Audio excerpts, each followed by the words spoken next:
Bonjour et bienvenue dans notre agence L'amour hasardeux, l'agence matrimoniale où l'amour est à vos risques et périls. Comment allez-vous?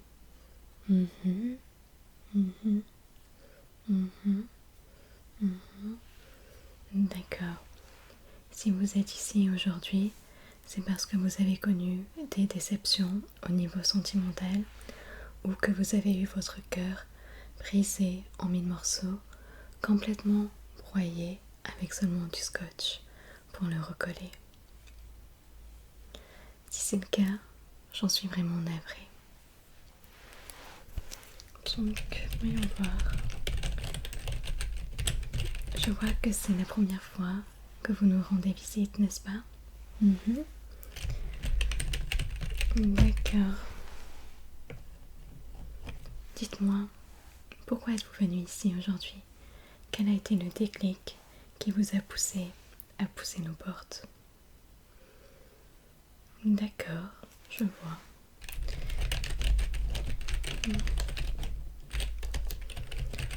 Je suis vraiment navrée. Donc, voyons voir.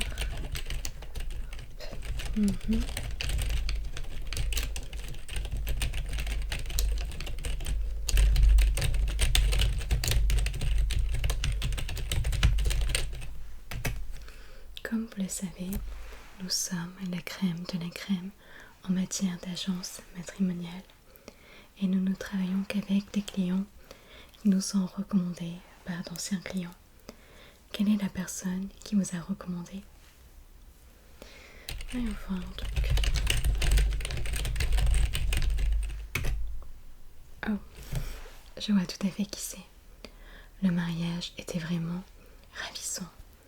Un vrai conte de fées. Il n'a coûté que quelques millions, mais que voulez-vous? On ne se marie pas toujours pour la 20e fois, n'est-ce pas? Puis le lac de Com est vraiment fantastique, surtout à cette période de l'année.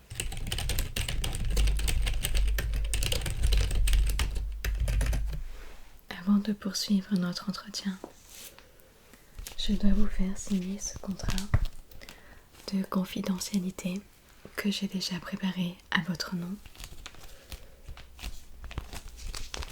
Le contrat stipule également que vous ne pouvez pas nous attaquer en justice et que vous ne pouvez pas nous diffamer en public ou sur les réseaux sociaux.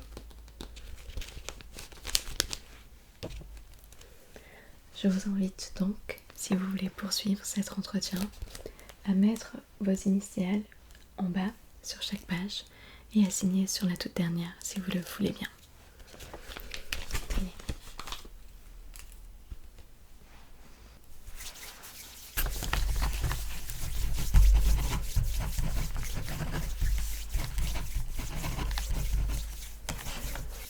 Pour les petites lettres, c'est comme vous voulez, c'est à vos risques et périls.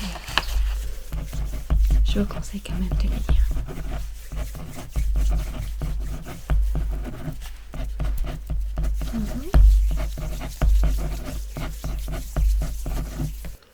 Nous avons un taux de réussite vraiment satisfaisant. Ne vous inquiétez pas. C'est bon, vous avez fini? D'accord, merci. Je vais quand même vérifier. D'accord.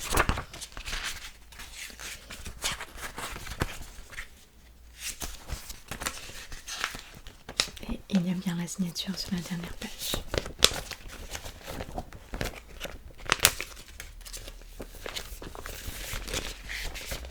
C'est parfait.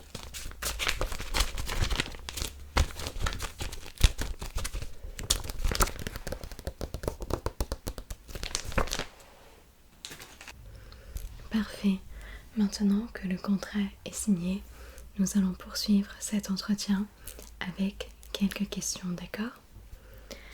Premièrement, je veux savoir si par le passé, vous avez testé les applications de rencontres telles que Tinder, Hinge ou même Raya. D'accord.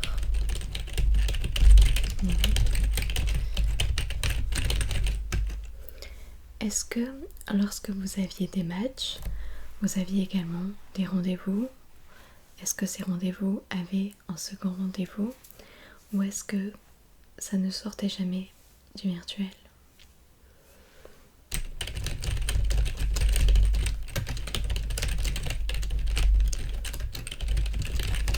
D'accord.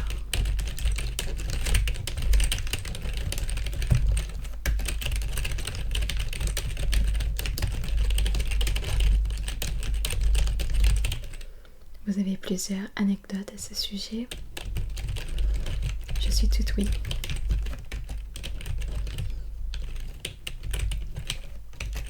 Vraiment? Oh wow. D'accord. Oh wow. D'accord. Ma prochaine question est comment décririez-vous votre ancienne relation, votre dernière relation? D'accord. Ça s'est mal fini ou... Ok, je prends note.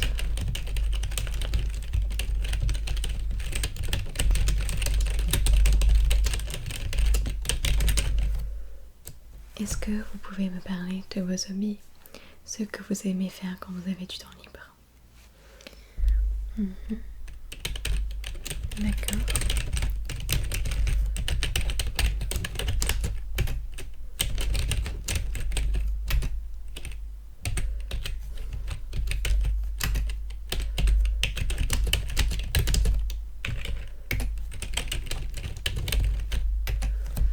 Maintenant, je veux que vous me disiez 3 choses que vous aimez et 3 choses que vous n'aimez pas.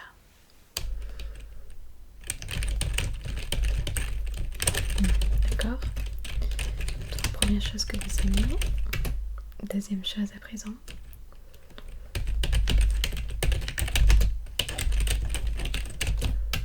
Troisième.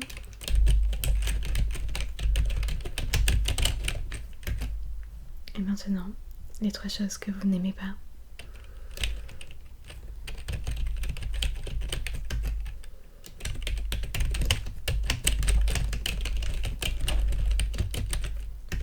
Et la troisième.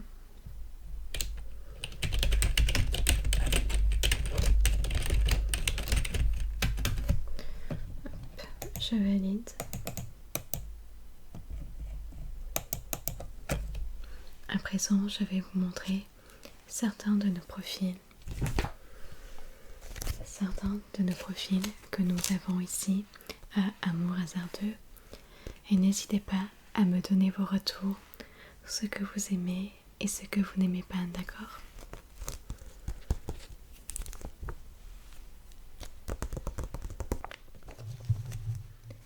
J'ai 6 prétendants, prétendantes à vous présenter et vous allez pouvoir constater par vous-même à quel point il s'agit de la crème de la crème.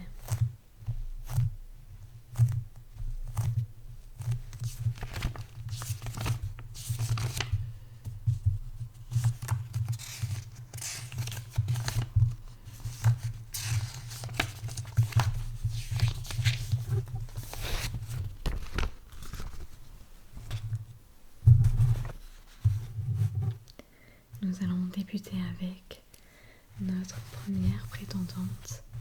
Notre première prétendante, son nom est Harley Quinn. Harley Quinn. Elle a fait des études en psychologie. C'est un domaine qui la passionne énormément. Elle a d'ailleurs travaillé un certain temps en tant que psychiatre à Arkham. Elle aime beaucoup également tout ce qui est maillet et batte. Elle sait très bien s'en servir. Harley a énormément l'esprit d'équipe. C'est quelqu'un qui aime beaucoup l'aventure et c'est tout à fait possible de partir en road trip avec elle, surtout si c'est une idée qui vient d'Amanda Waller. En ce qui concerne les choses qu'elle n'aime pas, nous avons clown, clown, clown et clown. Alors, je ne sais pas exactement ce qui s'est passé, mais je sais qu'elle n'aime plus les clowns depuis sa dernière relation avec un certain Mr. G. Je sais que la relation s'est très mal finie et depuis, elle évite tout ce qui touche au clown. Pour ce qui est des choses qu'elle aime, il faut savoir qu'elle a une adorable hyène du nom de Bruce. Si vous la rencontrez, vous allez voir, elle est vraiment fantastique. Elle s'est également battue contre une chauve-souris à Gotham City. Je crois qu'elle m'a dit qu'il s'agissait d'un Batman ou quelque chose comme ça. Et enfin, elle maîtrise l'art de l'évasion. C'est vraiment la reine de l'escape game. Elle sait se sortir de toutes les situations. Est-ce que vous avez un avis sur cette première prétendante? D'accord. Nous allons à présent passer au second prétendant, si vous le voulez bien. Il s'appelle Joseph Goldberg, mais tout le monde l'appelle Joe. Alors, en termes de qualité ou de choses qu'il apprécie, il y a stalker. Alors, je tiens d'abord à vous rassurer, ce n'est pas vraiment un stalker, mais c'est dans le sens, si vous avez besoin de renseignements au sujet de quelqu'un, il suffit de lui demander et il sait où chercher. C'est vraiment un expert dans l'art de fouiller sur internet et sur les réseaux sociaux. Il aime aussi également la lecture, c'est quelqu'un qui aime beaucoup lire. Je vous confie qu'il a un petit côté un peu snob, il aime beaucoup tout ce qui est littérature classique et a tendance à être un peu prétentieux avec la littérature contemporaine. Ensuite, nous avons la discrétion. Il est le genre de personne qui ne va pas beaucoup parler, mais qui va énormément observer. Et puis nous avons jardiner. Il aime beaucoup le jardinage et il est toujours en train de creuser des trous plus ou moins grands, sans doute pour planter des fleurs, n'est-ce pas? Ce qu'il n'aime pas. Alors les questions. Il n'aime pas qu'on lui pose des questions sur son passé. Il faut éviter. Ensuite, il n'aime pas les gens qui sont indiscrets, les gens trop curieux, qui veulent tout savoir. Ce n'est vraiment pas pour lui. Et enfin, ça reste dans le même thème, les fouines. Il déteste les gens qui insistent pour lui arracher des informations, qui remettent en doute ses paroles.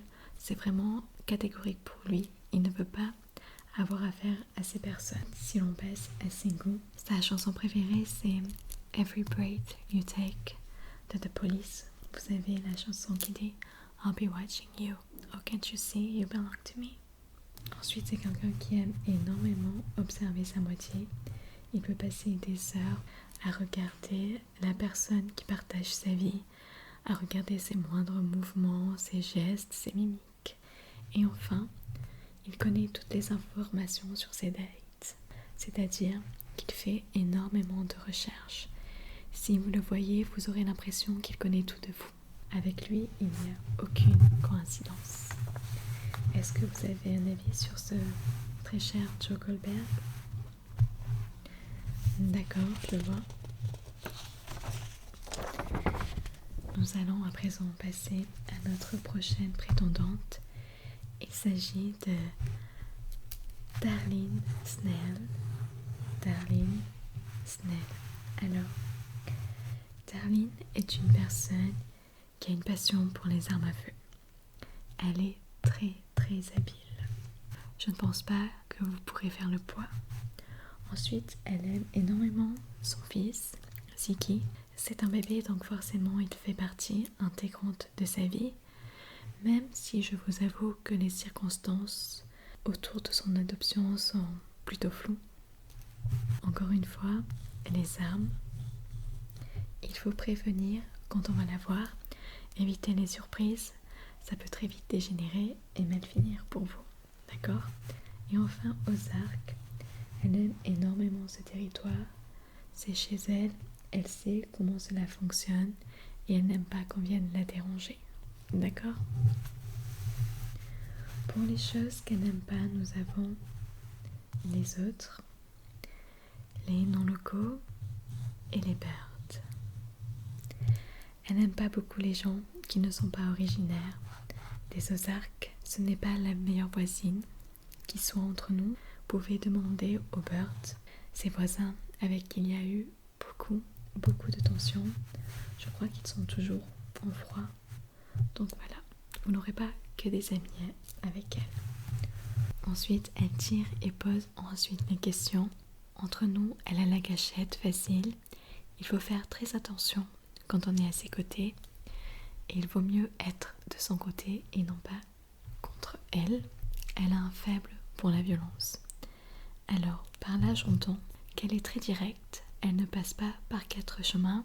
Si ça ne lui convient pas, elle n'hésite pas à le faire savoir et à faire preuve de violence si on a besoin et à employer les grands moyens. Si elle vous aime, vous le saurez, et si elle ne vous aime pas, vous le saurez également.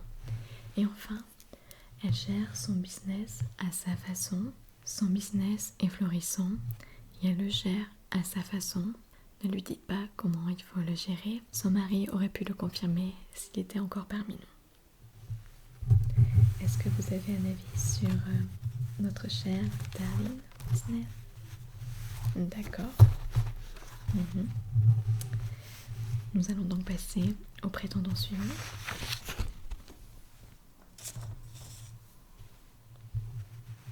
Nous avons à présent Damon Salvatore ou Salvatore, comme vous voulez. Dans les choses qu'il apprécie, nous avons son frère Stéphane. Alors, il a une relation très compliquée. Comme vous pouvez le voir, son frère est à la fois dans les choses qu'il aime et les choses qu'il n'aime pas. Il a une relation très compliquée avec son frère. Un siècle c'est je t'aime, un siècle c'est je te déteste et je vais faire de ta vie un enfer. Voilà. Il aime énormément sa Chevrolet Camaro. Un petit conseil, si vous la conduisez, faites très attention. D'accord? Il aime l'hémoglobine. Alors, je vais quand même vous expliquer. Il aime beaucoup tout ce qui touche à la science. Il fréquente régulièrement des laboratoires d'analyse et tout le monde vous dira que sa boisson préférée est le bourbon. Si vous voulez lui faire plaisir, vous pouvez lui offrir une bonne bouteille et il en sera ravi. Ensuite, dans les choses qu'il n'aime pas, nous avons bien évidemment Stéphane. Comme nous avons pu le voir précédemment, nous avons la verveine. Il est allergique à la verveine. Évitez de lui en faire boire. Nous avons ensuite Catherine Pierce, c'est son ex, qui a pris la fuite et qui l'a laissé du jour au lendemain sans aucune nouvelle. Et nous avons également les humains. Alors que je vous explique, par humain, j'entends qu'il n'a pas tout ce qui est en rapport avec les sentiments humains. Il pense qu'il est supérieur à tout ça. Il a un petit complexe de supériorité quand même. En ce qui concerne les particularités de Damon, il a un crush sur les doppelgangers. Je vous explique, il aime beaucoup les personnes qui ressemblent à son ex, Catherine Pierce, de son vrai nom Katerina Petrova, c'est-à-dire une personne avec les yeux bruns et les cheveux bruns également. C'est quelqu'un d'impulsif, il a du mal à gérer ses émotions, donc il faut se montrer très patient avec lui. Et enfin, il ne souhaite pas révéler son âge. Vous avez un avis sur ce Damon Salvatore? D'accord. Nous allons maintenant passer à notre avant-dernière prétendante. Il s'agit d'une certaine Cersei Lannister. Cersei Lannister. Alors, Cersei aime beaucoup Jaime Lannister, son frère jumeau, avec qui ils ont tout fait ensemble. Voilà. Ses enfants, il faut dire que pour elle, ils sont la prunelle de ses yeux.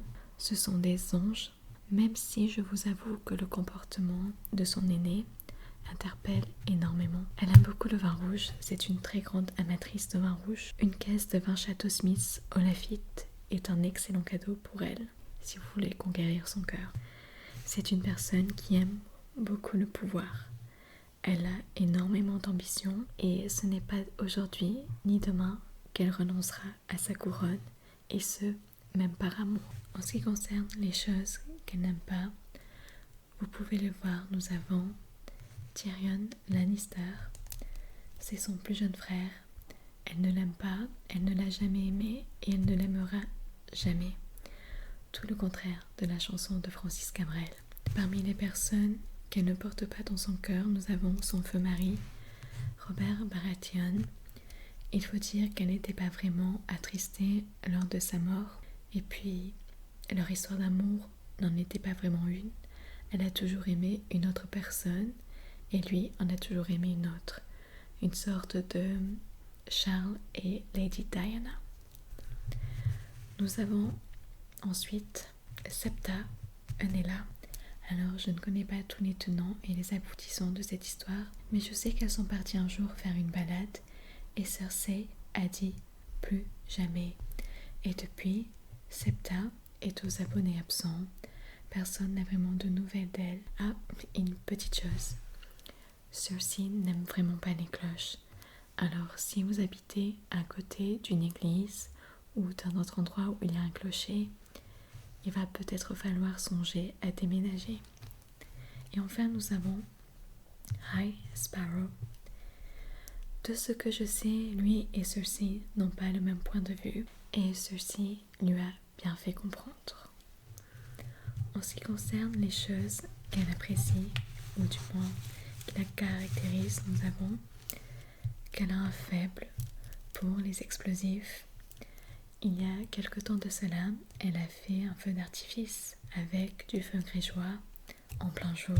Ça a un peu dérapé apparemment, mais les gens qui étaient sur place ont dit que la musique était vraiment fantastique. Elle craint la prophétie du Valonqar. Enfant, elle et une amie sont allées voir une certaine Maggie qui lui a fait part d'une prophétie impliquant son petit frère ou un petit frère en général. Et depuis, Cersei y croit dur comme fer et elle est un peu obsédée par cela. Donc il faudra faire attention. Cersei a un garde du corps. C'est très difficile de l'approcher. Il faut vraiment se tenir à carreau si vous ne voulez pas avoir affaire à la montagne qui est le surnom de son garde du corps. Est-ce que vous voulez dire quelque chose au sujet de cette prétendante? D'accord. Nous allons maintenant passer à notre dernier prétendant, Daniel Scott, appelé par tout le monde Dan Scott. Dan est une personne qui adore le basketball. Il vit pour cela. Il a toujours cru qu'il ferait carrière dans ce domaine jusqu'à ce qu'il ait un problème des genoux, l'équivalent un peu du ligament croisé au foot, mais pour le basket.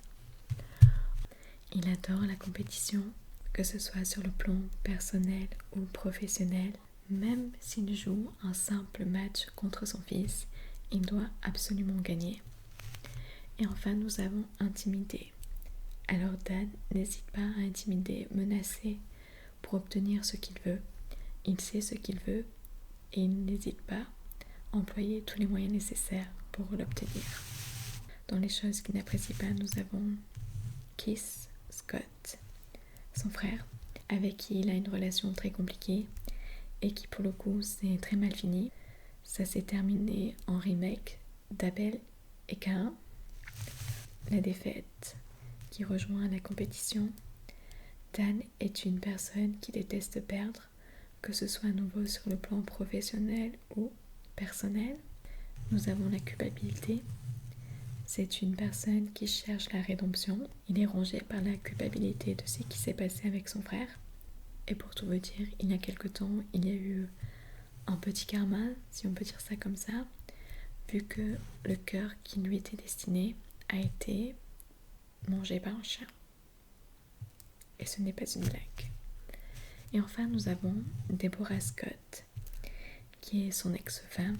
Le divorce a tourné au vinaigre entre les deux. Si jamais il croise son ex-femme, les pics entre eux fusent dans tous les sens. Pour ce qui est des choses qu'il a faites, nous avons qu'il a été maire de Tréhill. Il a employé les grands moyens pour le devenir et il a réussi. nous avons qu'il a 2 fils, un prénommé Lucas et un second prénommé Nathan. Il a une relation très compliquée entre eux, avec Nathan surtout, puisque sa relation avec son fils Lucas est inexistante, et encore plus depuis ce qui s'est passé avec Keith Scott. Et enfin, il a fait de la prison suite à son remake d'Abel et Caïn, où il a joué le rôle de Caïn et son frère d'Abel. Voilà. Est-ce que vous avez un avis sur ce cher Dan Scott? D'accord. Je vois.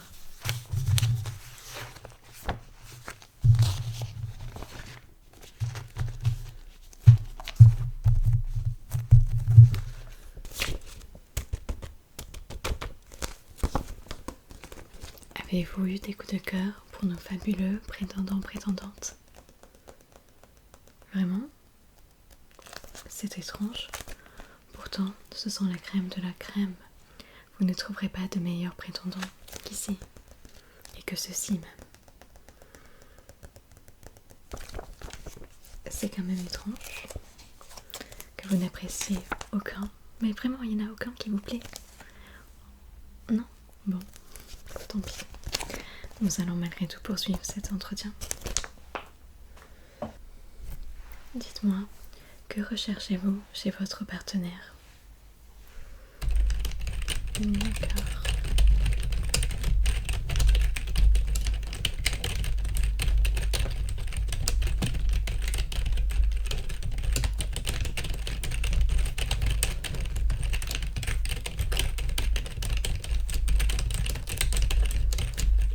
Et qu'est-ce que vous ne voulez absolument pas chez votre partenaire?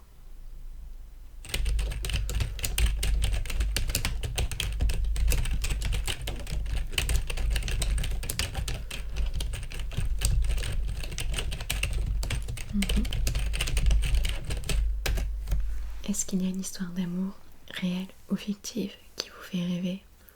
Quand vous les voyez, vous vous dites « J'aimerais connaître cette même histoire, ce même amour. »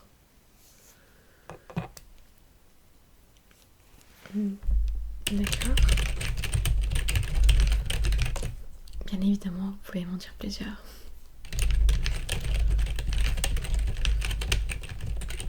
Est-ce que vous en avez une autre à me suggérer? Vraiment?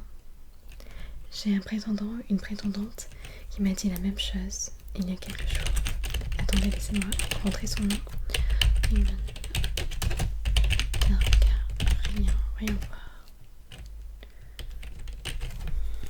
Oh waouh.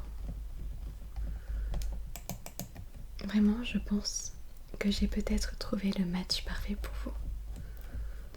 Lors du premier entretien, c'est plutôt rare. Voyons voir, oui. Ok. Juste, rappelez-moi vos signes astrologiques. Votre signe solaire, par exemple.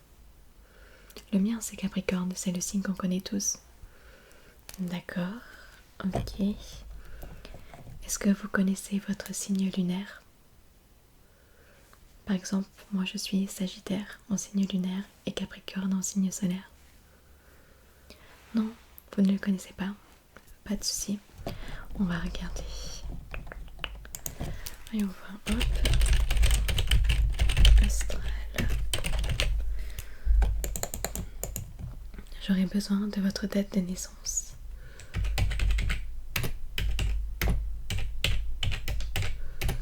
Ok. Votre lieu de naissance. Et votre heure de naissance si vous l'avez. Vous ne l'avez pas? C'est pas très grave. On n'aura pas l'ascendant, c'est tout. Voyons voir les résultats.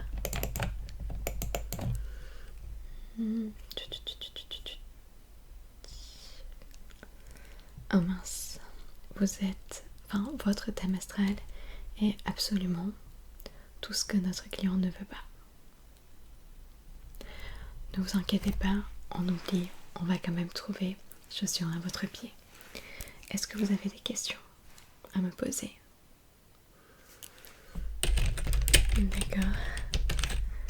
Je comprends tout à fait votre inquiétude, mais je tiens vraiment à vous rassurer. Comme vous avez pu le constater, nos candidates sont vraiment le top du top. Vous ne trouverez pas mieux ailleurs. À présent, ce que nous allons faire, nous allons entrer votre dossier dans notre base de données. Nous allons ensuite l'analyser et rechercher tous les matchs potentiels. Ensuite, quand nous aurons trouvé la perle rare, la personne qui vous convient, nous vous recontacterons et ensuite vous pourrez vivre votre belle histoire d'amour, votre conte de fées. Qui sait, c'est peut-être même mon prochain rendez-vous. Un certain Norman Bates. C'est peut-être lui votre âme sœur, votre match idéal. Quoi qu'il en soit, je vous souhaite une très bonne soirée. Une très bonne soirée. Vous pouvez dormir sur vos deux oreilles en sachant que nous allons trouver la perle rare pour vous, votre âme sœur, votre match parfait. Entre-temps, évitez de vous faire briser le cœur. Je vous recontacte très bientôt. Au revoir.